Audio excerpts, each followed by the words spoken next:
Happy Halloween. And I am a hoplite, a Greek Spartan soldier. Actually, I'm just me. Corinthian helmet, dory, shield, cloak, cuirass, spathia, and a red undergarment so that way the blood doesn't show. These are the basic weapons of a Spartan. Dagger for backup. This would have been called a dory. It would have had a spear end, a spear front on the top, and a spear butt on the bottom called a lizard sticker, because you could stick a lizard. This is your shield, and on it you see the giant letter A, which is actually the Greek letter L, which stands for Lacedaemon. And basically, and the shield just followed, this is your cuirass. Now, if you were broke, you'd just go into war naked.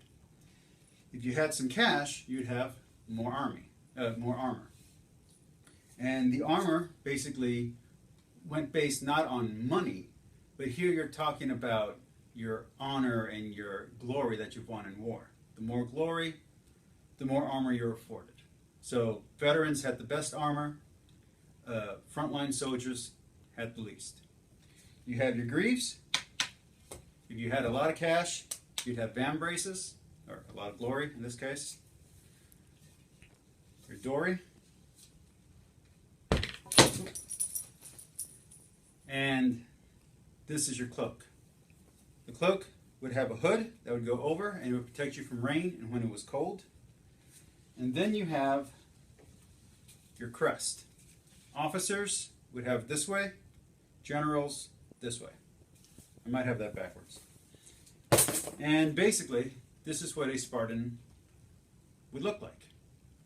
The cuirass would be linen, as would be the under armor. If you were in the middle of the line, you would probably have a leather chest plate instead. And if you were a general or an officer, you would have a brass chest plate. Also, the warrior, the champion, could also have a brass chest plate. And that's what kind of survives in the museums. But this is still not exactly accurate. This spathia is really a gladius. The actual weapon looked a little bit more like this. It's much smaller and much shorter, and it cuts and moves very easily. The officers, on the other hand, had what is called a xiphos, which looks a lot more like this. Notice the crooked blade. Anyway, that's a Spartan warrior. Have a happy Halloween, happy trick-or-treating.